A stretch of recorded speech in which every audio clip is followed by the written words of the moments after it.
بسم الله والصلاة والسلام على رسوله الكريم أما بعد أيها الأحبة السلام عليكم ورحمة الله وبركاته. Bienvenue dans cette nouvelle vidéo dans laquelle nous parlons de la vie du prophète sallallahu alayhi wa sallam et nous sommes dans la leçon numéro 13 de la Hijra et nous sommes dans la 4e année de la Hijra. As-sanatu ar-rabi'atu min al-Hijra. Sans plus tarder, nous allons lire et traduire en français, Inch'Allah. غزوة بني نذير في السنة الرابعة من الهجرة حدثت غزوة بني النذير وغزوة ذات الرقاع وغزوة بدر الآخرة ولم يكن فيها حرب إلا في بني النذير. بنو النذير قبيلة من يهود المدينة كان بينهم وبين المسلمين عهود يؤمن كل منهم الآخر. قدم إليهم الرسول صلى الله عليه وسلم مع بعض أصحابه فاتفق جماعة منهم على قتله فعلم الرسول صلى الله عليه وسلم بذلك فخرج من عندهم وتبعه أصحابه ثم أرسل إليهم يأمرهم بالخروج من البلاد فأطاعوا ثم امتنعوا فحاصرهم الرسول صلى الله عليه وسلم حتى سألوه الخروج فأذن لهم وخرجوا بأموالهم ونسائهم وأولادهم وما يستطيعون حمله على الإبل إلا آلة الحرب. أسئلة: ما الغزوة التي حدثت في السنة الرابعة؟ من بنو النذير؟ ماذا فعلوا؟ بماذا أمرهم الرسول صلى الله عليه وسلم بعد خروجه؟ ماذا فعل بهم بعد ذلك؟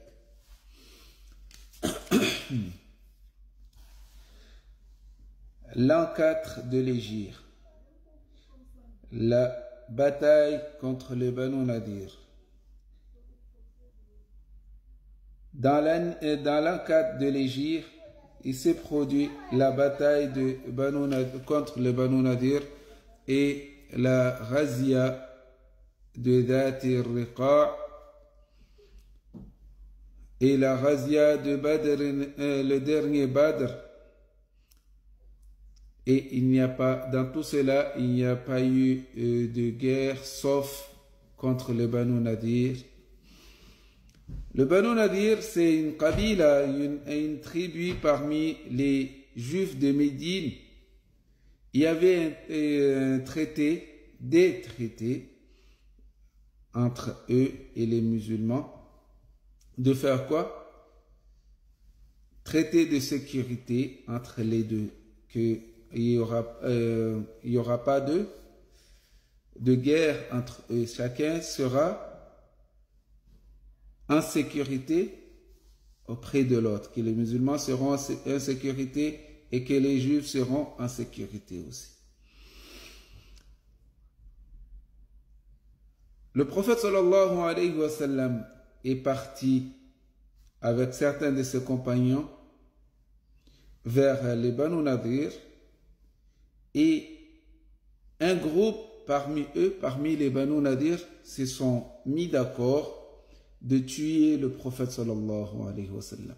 Le prophète sallallahu alayhi wa sallam a su cela, il est sorti, il est parti et ses compagnons l'ont suivi et puis il a envoyé une ordre, il a ordonné aux Banu Nadir de sortir de la ville, du pays.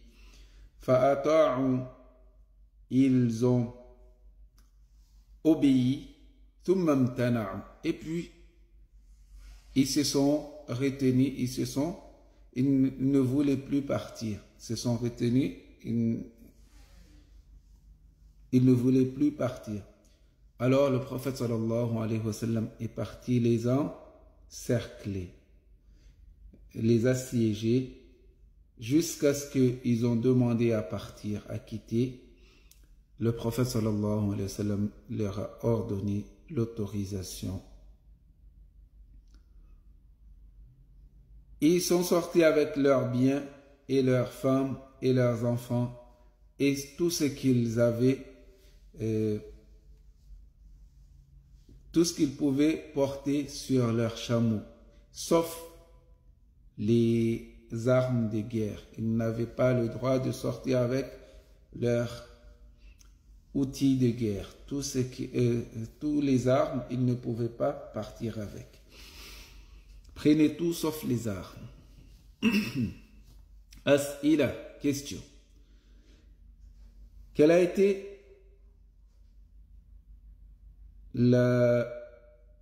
quelles sont les batailles qui se sont prédites dans l'encadre de l'Égypte? Qui sont les Banu Nadir? Qu'est-ce qu'ils ont fait? Et sur quoi le prophète sallallahu alayhi wa sallam, pourquoi le prophète sallallahu alayhi wa sallam leur a demandé de partir? Pourquoi le prophète sallallahu alayhi wa sallam leur a demandé de quitter, de partir? Et qu'est-ce qu'ils ont fait, eux, les Banu Nadir? Qu'est-ce qu'ils ont fait après cela? Le Ghazawatu Dhatur Riqa', c'est un combat contre des tribus de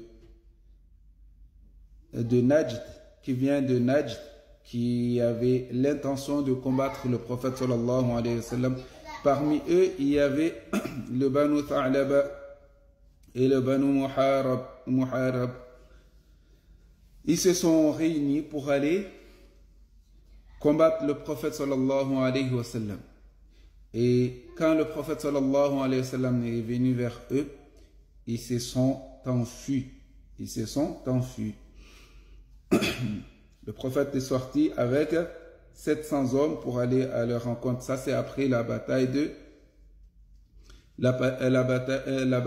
Banu Nadir, contre les Banu Nadir. Et ils se sont enfuis en laissant leurs femmes, et puis certains sont retournés pour combattre. Il n'y avait pas eu de combat durant cette bataille. Et durant cette période-là, Jibril est descendu pour enseigner au prophète sallallahu alayhi wa sallam la prière de la peur et l'autorisation de faire le tayammum. Et il y a eu aussi le Ghazwat Badr al-Akhira. Ça, il n'y avait pas de guerre dedans. C'est que ils avaient promis aux musulmans de retourner au Badr. Alors le prophète sallallahu alayhi wa sallam est sorti avec 1500 hommes. Mais après que Abu Sufyan a envoyé Naïm ibn Mas'ud à Medina pour leur dire que les gens se sont réunis contre vous, alors craignez-le.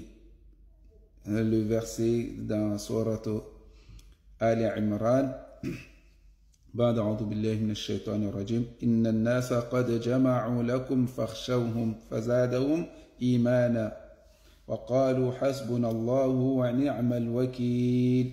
Et le prophète sallallahu alayhi wa sallam est sorti avec ces hommes pour aller combattre, mais il n'y avait pas eu de guerre. Les mushrikoun ne se sont pas présentés. Vous voyez. Et pour on va parler jusqu'à la fin de 10 minutes, Inch'Allah. Et pourquoi les Juifs se sont retenus? Parce que leurs camarades parmi les munafiqoun, les hypocrites, ont dit qu'ils allaient les défendre. C'est le Sebab al-Nuzul. وَلَئِنْ أُخْرِجْتُمْ لَنَخْرُجَنَّ مَعَكُمْ وَلَئِنْ أُخْرِجْتُمْ لَنَخْرُجَنَّ مَعَكُمْ. C'est le Sebab al-Nuzul de ce verset. Et donc, ils ne se sont pas sortis à cause de cela. Wa jazakumullah khair. Wassalamu alaikum.